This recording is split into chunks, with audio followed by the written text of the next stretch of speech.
Five birthday passed quietly. This echo of family. Let's go back to how it unfolded. No gift. No call. Fifth birthday in a row. Then her story hit. White BMW. Red bow. Thank you, Mom and Dad. I stared until the screen blurred. 5 years invisible. 5 years of maybe next time. So I did the only thing left. I cut them off. Blocked every number. Silence tasted like oxygen. 2 days later, my doorbell rang. Mascara streaks. Hands shaking. My mother on my porch, crying. Cassandra, please, we're family. Family? Family remembers birthdays. Family knows their daughter. Family doesn't need Instagram to notice me. My name is Cassandra. I'm 28. This story begins last birthday. But it was written over 5 years. Last night I watched a car get crowned. Today I watch a crown fall. She wants back in. I'm holding the lock. 5 years. That's how long my birthdays disappeared. At first I told myself it was a mistake. People forget. They get busy. It happens. But 5 years in a row? That wasn't forgetfulness. That was choice. I moved out at 18. Paid rent with waitressing tips. Studied accounting at community college. 2 jobs, sometimes 3. Every degree credit, every textbook, mine. Meanwhile, Haley floated on a cushion of comfort. 4 major changes. 6 years to graduate. Parents covered it all. When she stumbled, they framed it as finding her path. When I called after my 23rd birthday, hurt in my throat, Mom said, "Oh honey, we were so busy with Haley's interviews." Like my existence was background noise. 24, same silence. 25, nothing. 26, I stopped waiting. But hope is a cruel habit. At 28, I thought maybe, just maybe, especially after a new apartment, new promotion. At the September family dinner, I dropped a hint. My birthday's coming next month. Mom smiled, eyes locked on Haley's story about influencer drama. That's nice, dear. The mashed potatoes were more important than me. Then October 15th arrived. No calls. No texts. No card in the mail. Tuesday, Wednesday, Thursday, Friday. Nothing. Saturday night, I poured wine and opened Instagram. Haley's BMW wrapped in a bow. Our parents in the frame, glowing with pride. Best parents ever. The comments gushed. Amazing parents. So lucky, Haley. Even our aunt praised them. Not one relative remembered me. I sat frozen, chopsticks slipping from my hand. It wasn't about money. It was about proof. Proof that their love was selective. Proof that I wasn't part of the equation anymore. 5 birthdays erased. 5 years of silence compacted into one brutal picture. In that moment, the verdict was clear. I was erased. If they can forget me this easily, I can forget them. I kept working. Classes, shifts, late nights. No one asked how I was holding up. Mom's calls were always about Haley. Dad's questions were always about bills. And me? I faded further in the background. At 19, I stopped expecting surprises. I stopped waiting for someone to say, "We're proud of you." Silence was easier to survive than disappointment. I worked at the library until closing, then walked across campus for tutoring sessions. Every dollar I earned had a purpose. Rent, textbooks, ramen. My friends teased me for never going out. But none of them knew the truth. I wasn't frugal for fun. I was fighting for a future. Meanwhile, Haley was finding herself. Changing majors, joining clubs, switching apartments. Each whim had a price tag. And Mom and Dad paid it without hesitation. "Your sister just has so much potential." That line became my lullaby. Every phone call ended the same. Potential. Not mine. Hers. Still, I didn't explode. Didn't scream. Didn't break down. Instead, I sharpened my edges quietly. I learned to negotiate. To stretch $20 until it bent. To smile through exhaustion. By 21, I had saved enough for a down payment. Not on a house. On belief. Belief that I could stand without them. I celebrated alone with a grocery store cupcake. A single candle flickering in my apartment. I whispered, "Happy birthday, Cassandra. You're still here." It wasn't glamorous, but it was survival. And survival was becoming my strength. Each loan statement reminded me why I worked harder. Each empty voicemail proved I couldn't count on them. Each ignored milestone hardened me into something steel-like. One night, walking home in the snow, I caught my reflection. Eyes tired. Hands raw. But there was something else. Determination. I realized I wasn't fragile anymore. I wasn't waiting for rescue. The life I wanted wasn't going to be given. It had to be built. Brick by brick. Dollar by dollar. Hour by hour. And that slow building became my quiet rebellion. The rebellion of existing when no one expected much. The rebellion of thriving where they thought I'd crumble. I didn't announce it. Didn't flaunt it. I just kept going. Mornings I ran before sunrise. Cold air in my lungs, feet steady on concrete. I counted each breath as proof I was still standing. At work, Patricia noticed. She handed me a folder. "Lead this account," she said. I froze, then nodded. Finally, someone saw me. I framed my diploma above my desk. Pinned my own birthday on the fridge calendar. Booked a table for one, cake included. I sang quietly and didn't apologize. The absence at my table stung less. The presence of myself mattered more, because deep down I knew the day would come. And when it did, they'd have to see me. Every silent night was forging me into someone unbreakable. It came out of nowhere. A call from Dad, his voice shaky. "Cassandra, we need your help." Help! The word burned.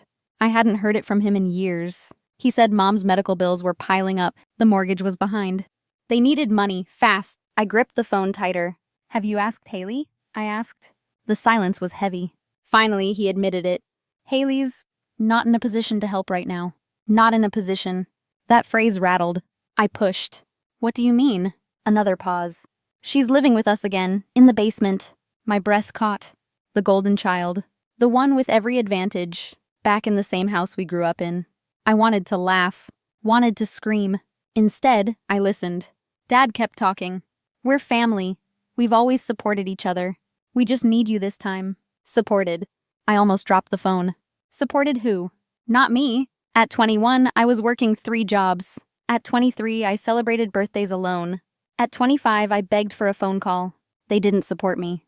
They supported her. I remembered Haley's smirk years ago. "It's not my fault you're not as good at school." Now she was the one floundering. And they wanted me to rescue them. That night I barely slept. Memories replayed like film reels. The forgotten birthdays. The excuses. The casual dismissal of my needs. And now, they called me because their investment failed. Because their chosen daughter was sinking. Because the daughter they ignored had learned to swim. The next morning I dialed Haley. She answered, defensive. "What do you want, Cassandra?" "I heard you're back at Mom and Dad's." "So what? Things didn't work out." "I'm figuring it out." "Figuring it out? It's been years, Haley." She snapped back. "You've always looked down on me. Don't start now. This isn't about me. Mom and Dad are drowning in bills. They asked me for help because you can't."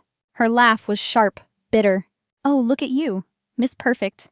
Miss Self-Made. You think you're better than me. I think I'm the one paying for my own life. While you've been handed everything and still failed." Her silence was louder than words. Finally, she hissed. "I don't need your lecture." Maybe not. But she needed reality. And I wasn't going to cushion it anymore. I hung up before she could spit another excuse. For the first time, I felt the balance shift. Not in her favor. Not in theirs. In mine. Because the truth was undeniable. They'd chosen her. They'd bet everything on her. And now the bet had collapsed. And I was the daughter left standing.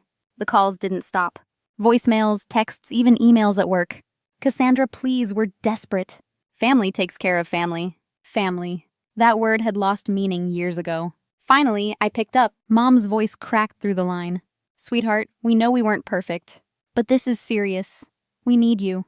I let the silence stretch. "Do you remember my last birthday?" She hesitated. "Oh, honey, that's not—" "Answer me. Do you remember?" Nothing. Just air. "October 15th, I said coldly. 5 in a row. You forgot all of them." Her breath caught. "Cassandra, please don't bring up the past. The past is why we're here. You poured everything into Haley. Every dollar, every ounce of pride.